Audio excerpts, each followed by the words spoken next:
Season 9 Legacy is finally upon us, and with that comes the new mode Arenas. And this season is shaping up to be one of the best yet. The new character is amazing to play, the new maps are awesome, the new arena mode is fantastic, and I have had such a great time with this game mode so far. Honestly guys, this is the most fun that I've had in Apex Legends since I started playing back in Season 3. With the addition of arenas and the way that you can choose your weapons in the game, it is very important that you make sure that you make the right choice when you're choosing your weapons for that round. Today's video, I'm going to go through my suggestions on the weapons that you should choose for your loadouts in rounds 1, 2, and 3, and hopefully you can finish it up after the third round. Oh, and if you haven't seen Valkyrie's Birthright entrance into a game mode, it's right there, and it is freaking amazing. Legit, I am so excited for this character. I've played only a couple matches with her because I could not unlock her last night because there was an issue with the lobby. But once I was able to get her unlocked, I love this character. She's so much fun to play. But without further ado, guys, let's get into the weapons. Arenas throws you into an item menu, and you have 550 crafting materials and have the ability to choose a weapon based on what you can purchase from this. Because of the way the arenas is situated, you want to have something that's going to have good mid-range damage. So immediately that cuts out the R9, the Peacekeeper, the EVA 8, any of the other guns that really have no sort of mid-range. So from what I've seen, you want to choose really between the Alternator, the G7 Scout, or the Volt. And out of those three, the Volt has the lowest time to kill and decent mid-range accuracy. This then gives you some additional items or crafting materials, I guess, that you can use to purchase meds that you will need in this round. So for round 1, guys, I would recommend getting the Volt and then either the meds, so you can get 2 syringes or a med pack, or you can get an additional Q if you're running Wraith and you have a 50-point crafting materials Q, and then you can have that to have an additional ability to use in the map. I would also recommend grabbing as many crafting materials as you can see that I'm doing here, and then trying to move to the first bin to get more additional meds, batteries, bats, Phoenix kit, etc. that you can use as you're going through this round. Now, as you'll see in a second, I can hit some really good mid-range shots on these targets with the Volt and get in close and do a lot of damage with them really quickly here. Let me just grab this additional crafting materials here, and then they're just hiding over here trying to run to this care package, and I'm just going to pop off some shots on them, and they have to back off because I'm beaming them right now. Except for right there. Except for right there. But you'll see them run to this care package, and I just push them really hard with the Volt, get into mid-range, and just totally annihilate them. And again, that's because the mid-range accuracy for the Volt is much higher than a gun than, say, the R9. However, you could do this same exact thing with a G7 Scout or an Alternator. The time to kill would just be slightly higher. You can see these two people get wiped out, and then we can go over and we can wipe out the last person and get set up for round 2 to really be in a good position because we hit all those crafting materials. And we got the victory in round 1 here. Round 2 is where it starts getting really fun. I would recommend sticking with the Volt, or if you went with the Alternator or a G7 Scout, I would also just upgrade that to the blue status. That way you have the Bruiser and you have even better mid-range accuracy. Then I would recommend grabbing a bat and a syringe, and you should be good to go. That'll give you a full shield recharge and then a quick health boost if you need it. I would also recommend, again, pushing to an area where you can try to get a supply bin because it will give you more items than you initially can buy, and it will just set you up to have more recovery if it is needed and the round goes on a little bit longer than planned. So you'll see our team here push really hard, try to get this crafting materials over here, and then just try to get set up so we can make sure that we're in a good spot to attack the enemy if they do get a good spot or a good position on us as they're pushing in.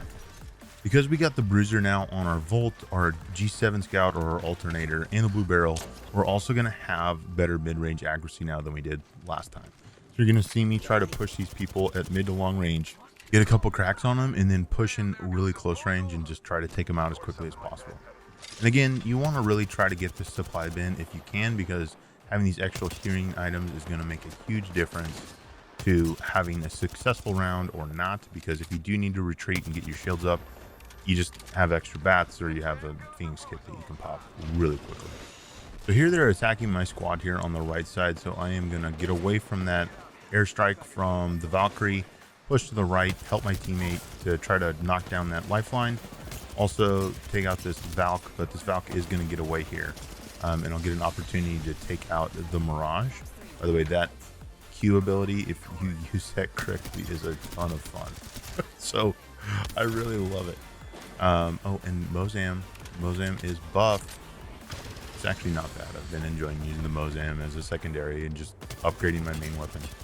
So then again, we just got to take out this Valk, and as soon as we take out the Valkyrie, we will win this round here. To reload a couple times, but we got her.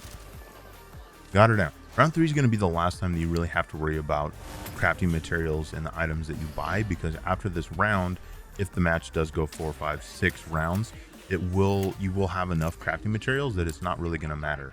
I would recommend upgrading in the 3rd round though the gun that you've been using, the Volt, the G7, or the alternator to the purple status, and then changing the reticle back to the bruiser there, just because you want to keep that mid-range accuracy.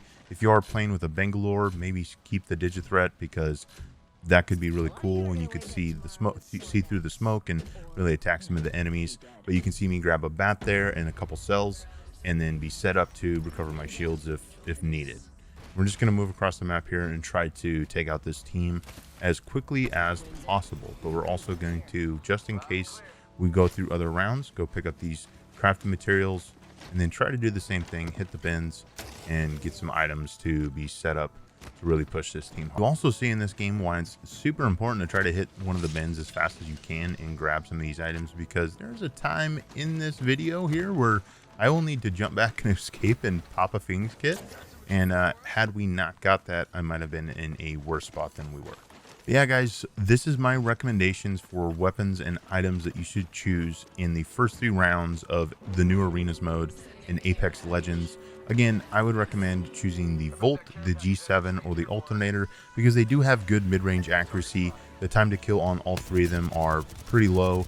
The G7 has phenomenal mid-range damage because you can just really pop off shots, and the Volt is just a beast in this new mode, and it will allow you to really take out people very, very quickly. So those are my 3 weapons of choice, and then just pick up supporting items to help support your character and get your person to where you need it to be for the remainder of the matches. Mostly you're going to be looking at shield bats, shield cells. You don't get a whole lot of time to pop off anything else, so I'd recommend just getting your shields up and then going back into combat as quickly as possible so that you can push these teams. And these new arena modes are so much fun. I had a blast playing in every single one of the games that I have. I'm going to be putting out lots of content on arenas. I feel like it is something that I finally feel excited and good actually at the game. I hit, plat in the BR mode, and I just have a love for the game. So I'm not by any means the best player that is out there, but I felt like I was decent when I played the arenas mode, and I feel like that is going to be a lot of players that come into this. They're going to play the arena mode and be like, wow, this is a lot of fun. It also takes up a shorter amount of time to play than the BR would.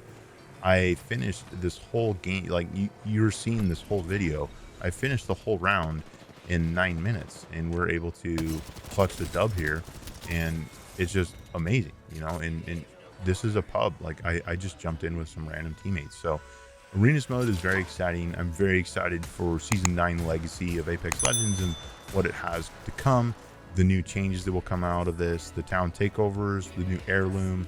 But I really feel like I'm going to be using Valkyrie moving forward. Anyways, guys, if you like this content and you want to see more on arenas, how to improve in arenas, what weapons to use, make sure to smash that like button, hit subscribe so you can stay up to date with all the content I put out. And we'll catch you in the next video. Peace.